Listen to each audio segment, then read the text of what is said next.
guys, good morning. Hi. Hey, move. All right, we're out here going to the garage. Girls are napping.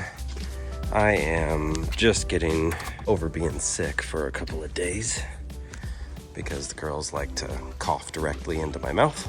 And I'm trying to finish up these two cars, or at least get them to a point where they can come and get picked up. This one, unfortunately, they both came in just to get some daily driving and like startup stuff all cleaned up and everything. Not necessarily power, just making sure that they can run and drive. Street cars, be driven a lot, want them to actually work nicely.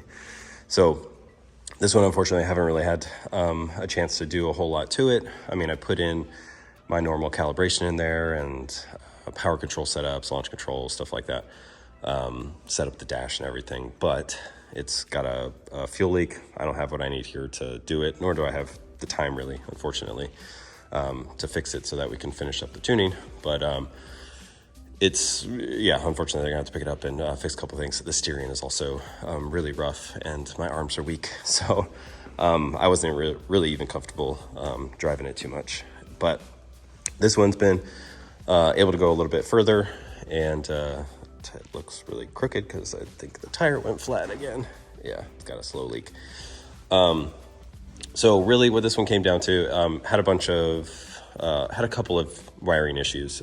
I think it still has some wiring issues, unfortunately. I'm going to try to confirm that today. If it does, unfortunately, same thing. I just don't have the time to do that sort of troubleshooting. But it's got the whole shebang as far as the calibration in it and the dash options that I normally do for power control, launch control, and crap like that. So the only thing that I might end up trying to finish up today, one, is to confirm it still have a wiring problem of some sort. The last time I did the cold start test on this, it was displaying something super weird.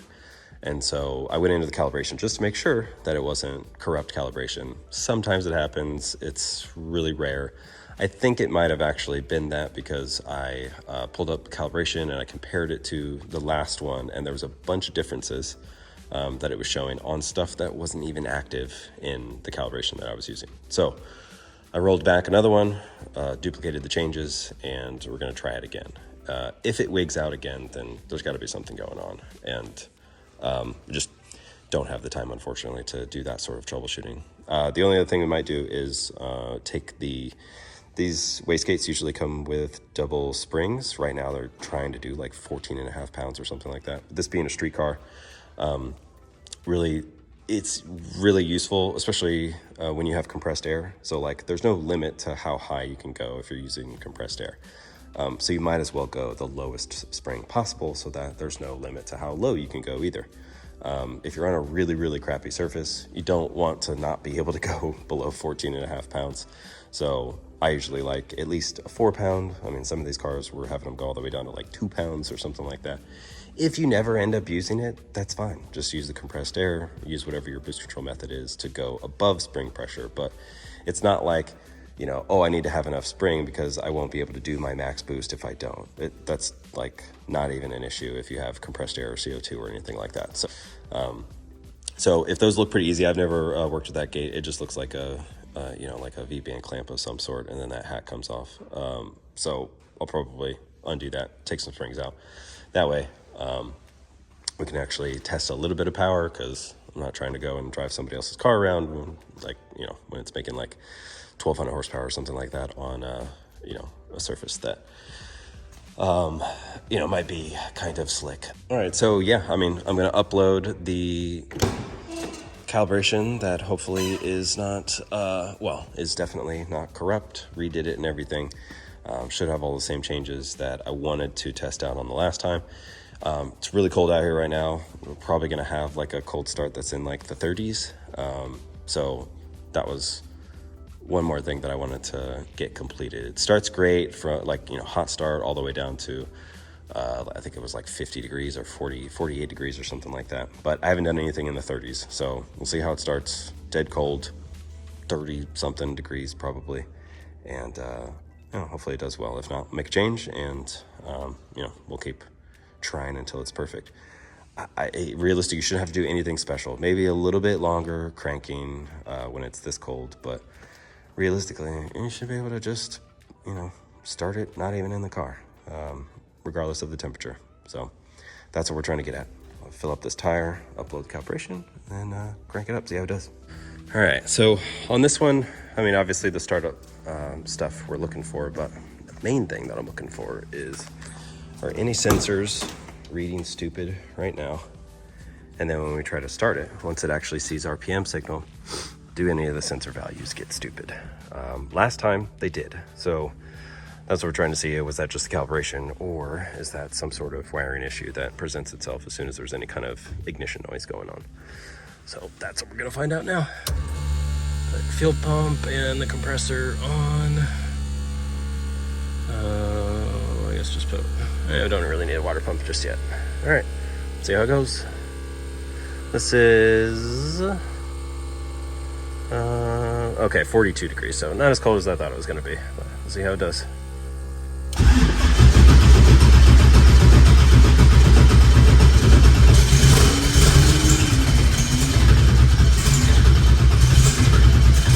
Not as good as I would like it. So, you shouldn't have to crank that long.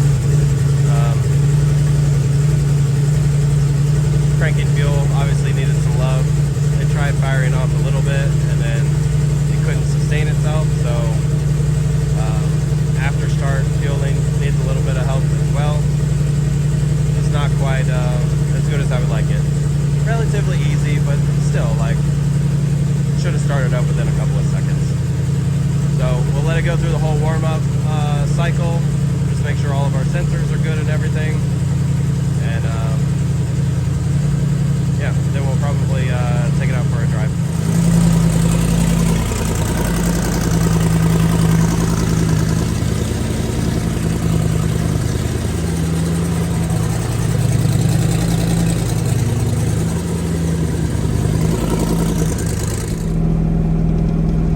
Alright, so for the most part we're just cruising around. I'm just making some fine adjustments to daily driving, RPM stuff.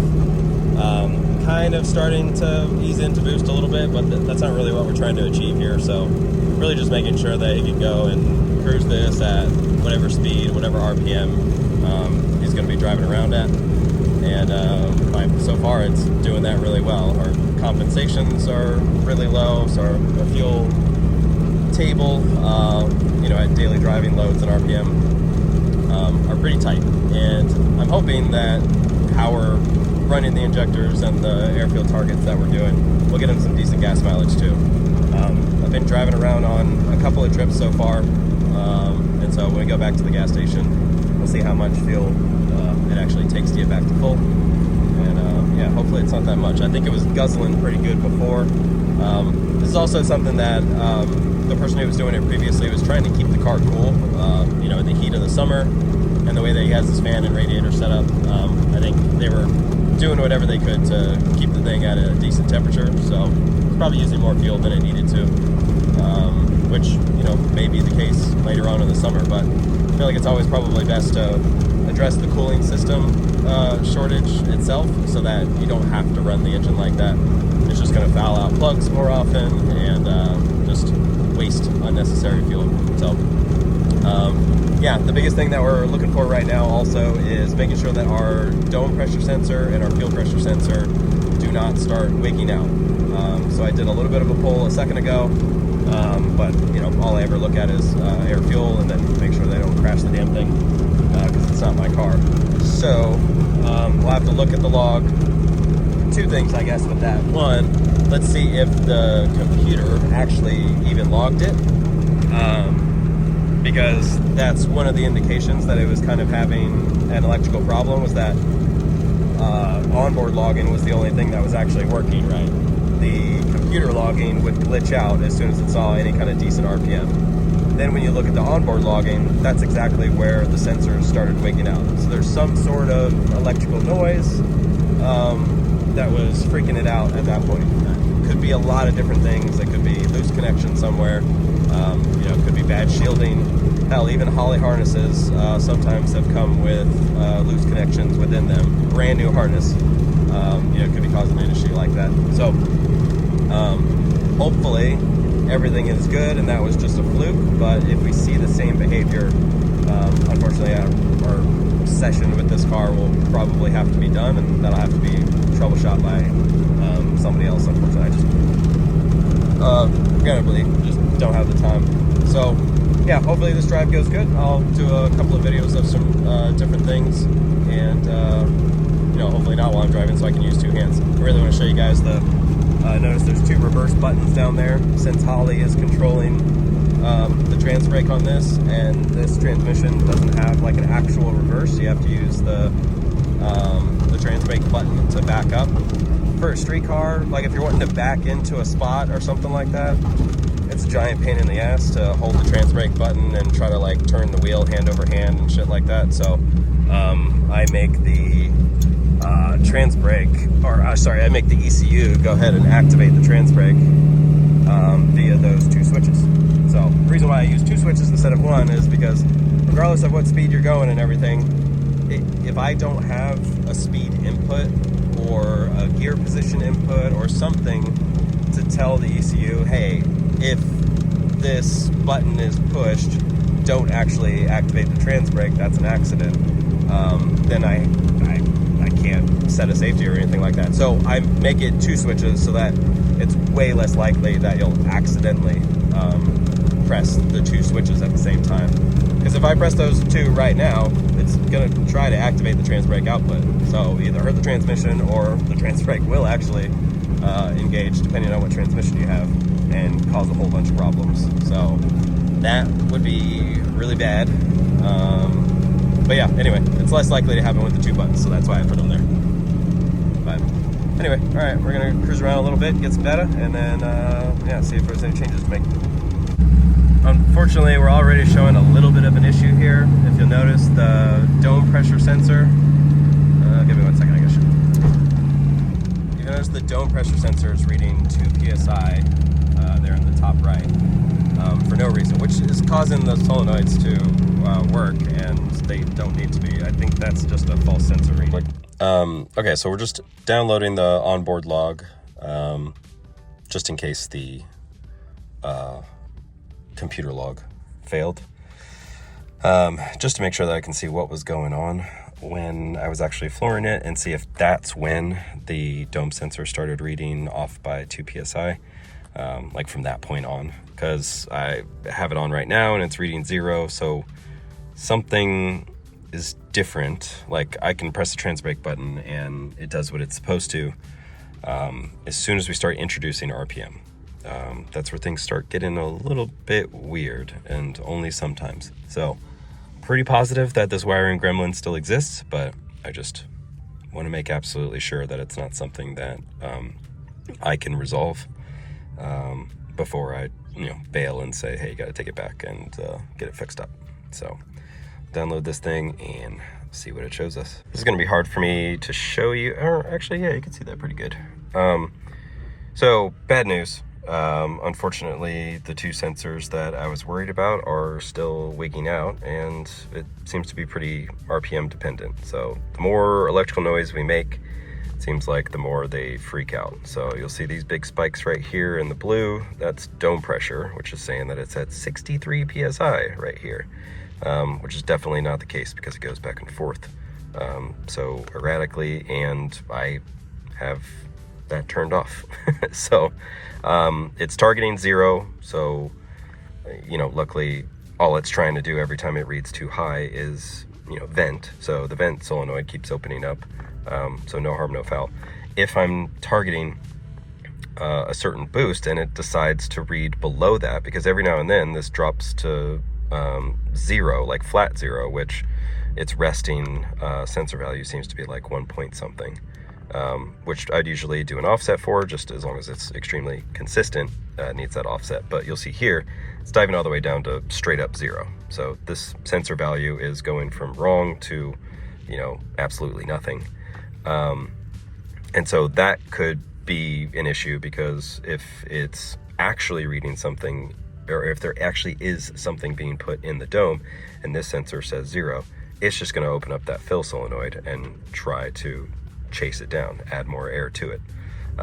So there's only so much air that it can put in there because I have the overall air tank at 60, and then we can also put target limiters to keep it from, getting too out of control. But I mean, either way, like it's a huge issue. So the second thing that's indicating the issue, and keep in mind this is only on the onboard log because the log on the computer wigged out. It's a whole bunch. This whole area of the log is missing because it was freaking out the computer as well. So if we go to sensors, and keep in mind, like if you're watching like some of the other values, the fielding's all way off too. And this needs power tuning. Like this isn't even part of what I'm supposed to be doing with this. But you notice this squiggly guy right here, that's field pressure. So everything is fine, it's nice and consistent, it's rising like it's supposed to, and then it just starts wigging the hell out, doing its own thing. That's not real values, that's not actually happening. That's the same thing as the dome sensor, just freaking the hell out. So, I mean,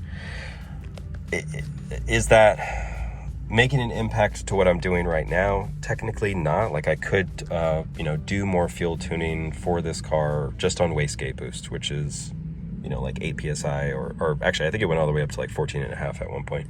But that might have actually just been because the dome pressure was reading wrong. So it was actually adding a little bit of pressure. If the gate pressure is like 9 pounds or something like that, that's fine. I could tune that out.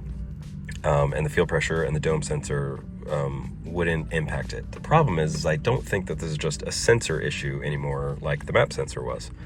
I think this is just a general electrical issue. And if we solve a general electrical issue, it could have other impacts also. So, for example, this thing is running, when it's driving around and everything, anywhere from like 12.9 volts to, 13.1 volts, which is pretty low. I'm used to them being in the high 13s or low 14s. If you change voltage that much, it has impacts to other stuff. I mean, hopefully the injector compensations are spot on, but like the fuel pump is going to be running different. The coils are going to be running different. So all of this daily driving tuning, we literally could do. And then when the electrical problem is solved, it could change the way that it runs. So there's not much of a point. I mean, I'm fingers crossing that when we do find, or when somebody finds the solution and fixes the issue so that all the sensors are reading good, that it still drives and runs and starts up the same way that it does right now. But it may require a little bit of tweaking. So there's not really a sense in going any further until we figure out that wiring gremlin, which is repeatable at this point. Like all you got to do is go out and give it like a decent amount of RPM and you're going to see the sensor values wig out. As soon as that stops happening, then I think you can really start getting back into the final tuning and everything.